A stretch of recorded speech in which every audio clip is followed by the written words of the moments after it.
Hey guys, Wesley Cornwell here, and flight crew member with JetBlue and a law student. I'm going through the tentative agreement.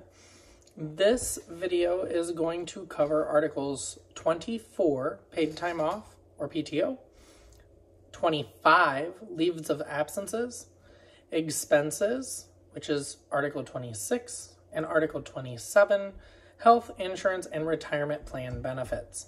So again, that's Articles 24, 25, 26, and 27 in this video. So let's start with paid time off.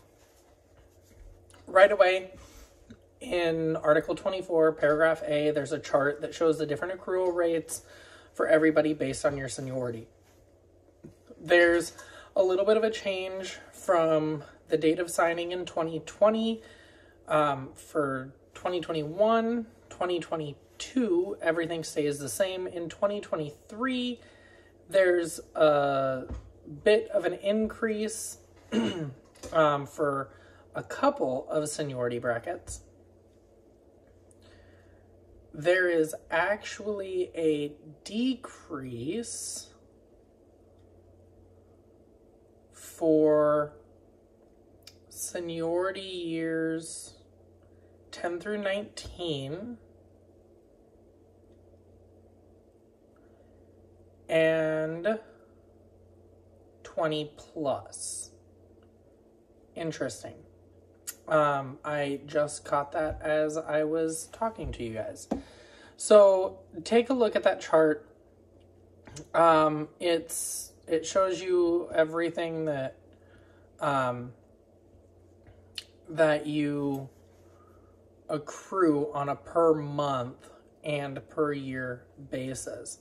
You're going to notice right away that it's broken down into PTO and VPTO. VPTO is vacation paid time off. Now there are two separate pots for PTO and VPTO. So I have loss, neutral, and a gain. Okay. So the gain is after 2023, people with 5+ years of seniority get a little bit of an increase in the PTO accrual. It goes from 7.58 to 8.25. At the same time, people years 10 through 19 go from 9.08 hours per month to 7.58 hours per month, but you accrued double the vacation. So here's the thing. The neutral is for the first 2 years, just like our pay, there's really no change in the rates. After the first 2 years, then there's a change in the rates. However, it shows total annual accrual of, say, 108. Yes, that's true, but it's broken up into two slots. And so here's the loss. 35 hours of your accrued total PTO and VPTO put together can only be used for vacation. Additionally, you have to take vacation. It's no longer an option.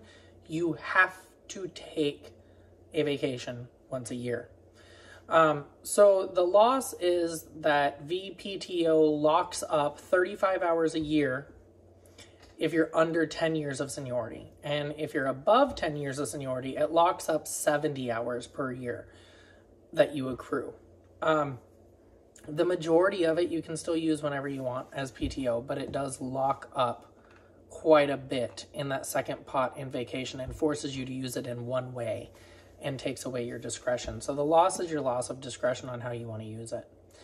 Paragraph B, vacation, I have loss to gain-ish. There's a little bit of both here. So the loss, as I was just mentioning, is you must take vacation. It forces you to use 35 to 70 hours of your accrued PTO every year. If you are under 10 years in seniority, you are forced to use 35 hours every year, period, point blank, you're done. If you are 10 years of seniority or higher, then you are forced to use 70 hours of PTO. So right away, that's 70 hours and 35 hours off the top. The gain is you have a guaranteed 1 to 2 weeks of vacation per year, depending on your seniority. The other gain is that you can pick up over the top of your VPTO. So if you don't want to use your vacation, you can bid it for times that flying is high and the need to fly is really high. That way you can pick up over the top of it and get double paid. And you can also use vacation PTO or VPTO to cover leaves. Now I have that under gain-ish, only because VPTO is like this new thing. Right now we don't have two separate pots, and so you can use your PTO for vacation, or you can use your PTO to cover a trip. However you want, you can use it. In this new system, you are forced to use your vacation PTO, but you can use your VPTO to cover leaves if you want. So it's kind of neutral, but kind of a gain because it's a new pot and they let you use your new pot for something other than what the pot is for. The other thing is if for some reason you're planning on going on vacation, an IROP hits, you can't get back home to go, you were extended by a day, whatever, it forces you to cancel your vacation, JetBlue will now reimburse you for any expenses related to canceling it. So that's a solid gain, because if the operation forces you to miss your vacation, the operation's going to pay for it. Paragraph C, sick pay. Before we go on to this other paragraph, I just want to be very clear. Yes, there are two pots. No, you are not getting more PTO. You still max out at the same numbers. They just earmark 35 or 70 of them for something different. Paragraph C, sick time. And this is mainly neutral. The neutral is PTO is still used for sick calls and UNAs. You're still forced to use it. The gain is if you're calling in well, then 5 hours of PTO per day of overlap with the original sick call can be credited back to your PTO bank. This is by request only, so you have to submit a request for this. Don't know if it's going to be a phone call. Don't know if it's going to be a form that only works half of the time like they like to put out. Also like my email form did. Don't know how that's going to be, so all we can do is wait and see. The thing with this is let's say that you have a 2-day trip and day one is, say, a one and done. And then day two is 4 legs. And so let's say it's a 12-hour 2-day, but you're flying 8 of those 12 hours on day 2. Okay? If you call in well for day 2 and then you pick something up over the top of it, or you get assigned something over the top of it, you don't get all 8 hours back. You get 5. That's it. So you're still losing those 3 hours. You're going to get paid for them, but you're still losing 5 hours that you would typically get back. So just keep in mind that if you're calling in well and the new trip overlaps with your PTO footprint, then you can only get 5 hours a day back, not the whole daily credit, and not the whole trip. Paragraph D, planned personal time off, or APTO, is neutral. It's the same as the current APTO policy.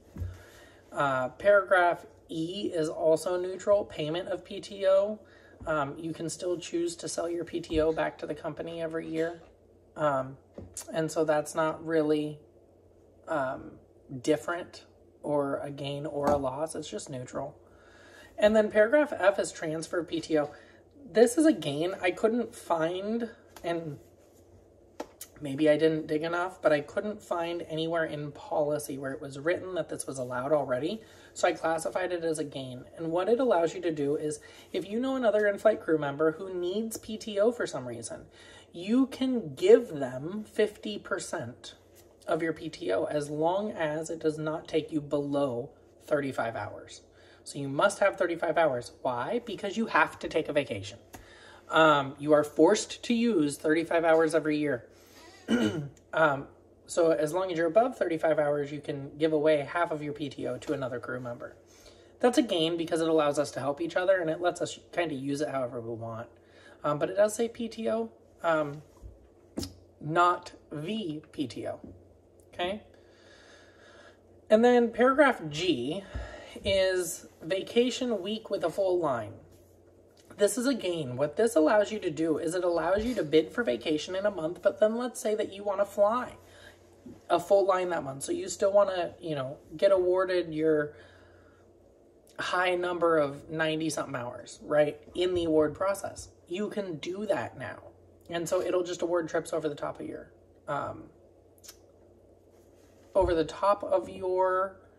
vacation. But you have to email crew planning first. Okay.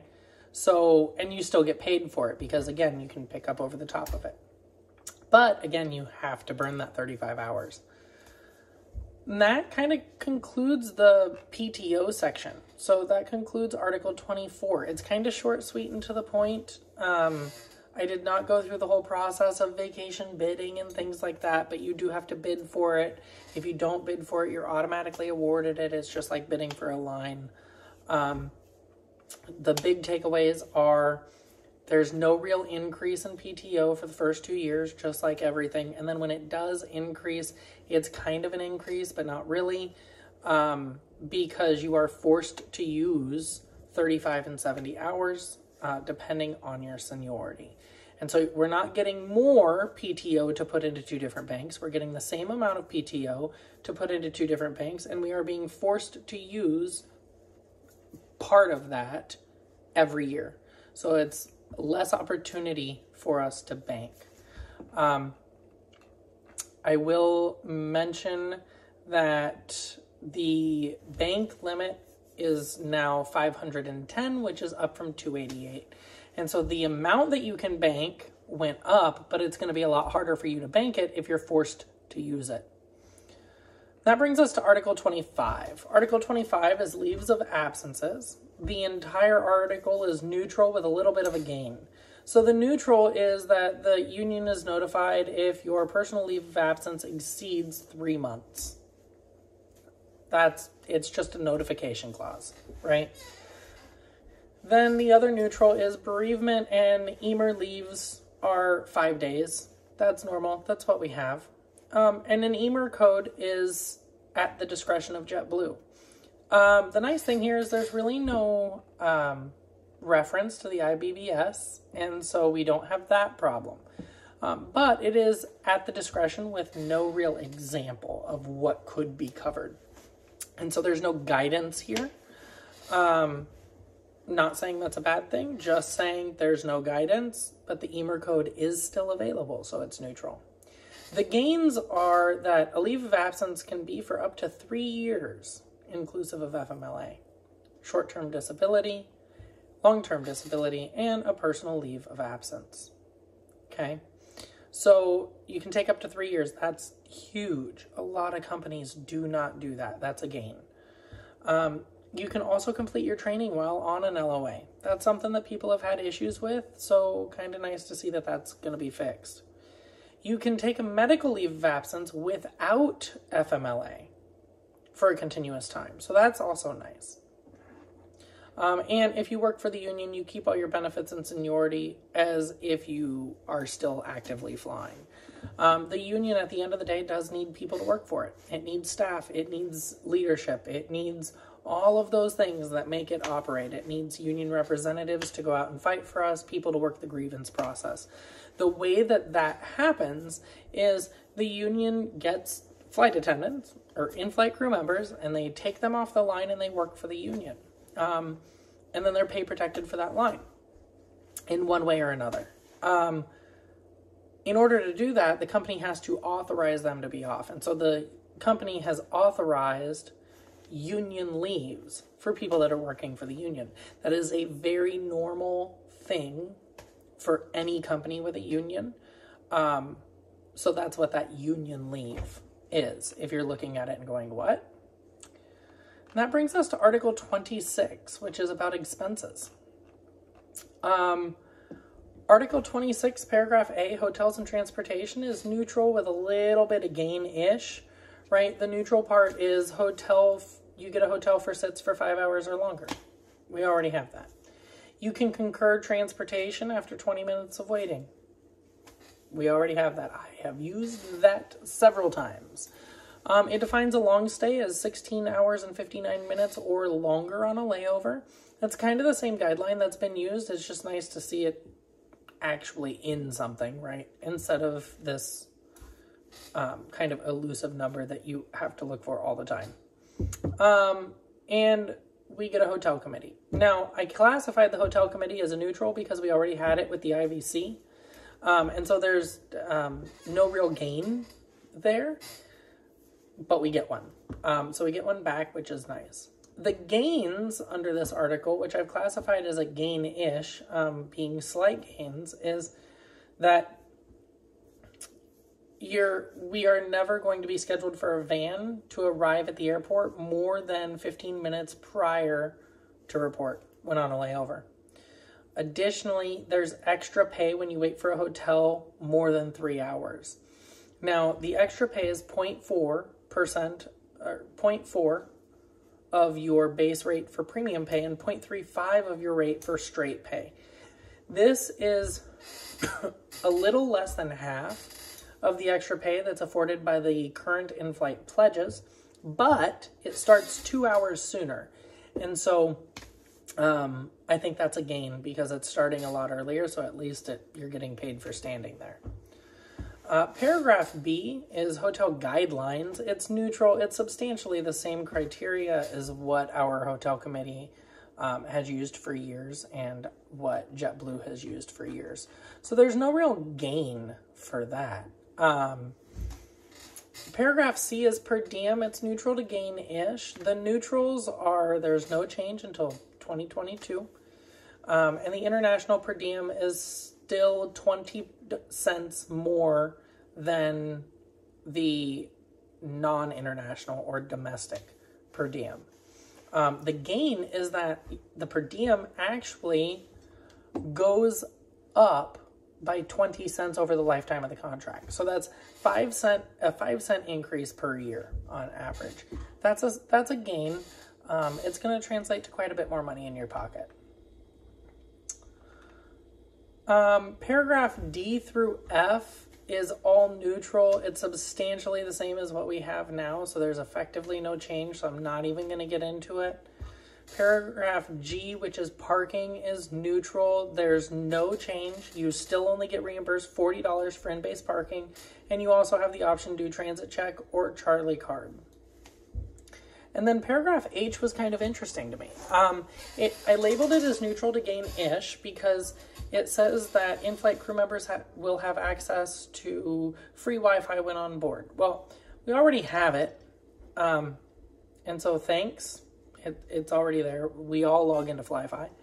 But the nice part is it locks it in even if JetBlue decides to start charging customers for FlyFi. It locks it in that we get it for free. So that was kind of nice. Just a little extra touch, if you will, there. And then Article 27. Article 27 is health insurance and retirement benefits.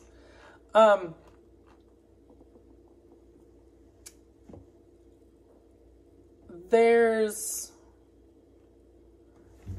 really no change.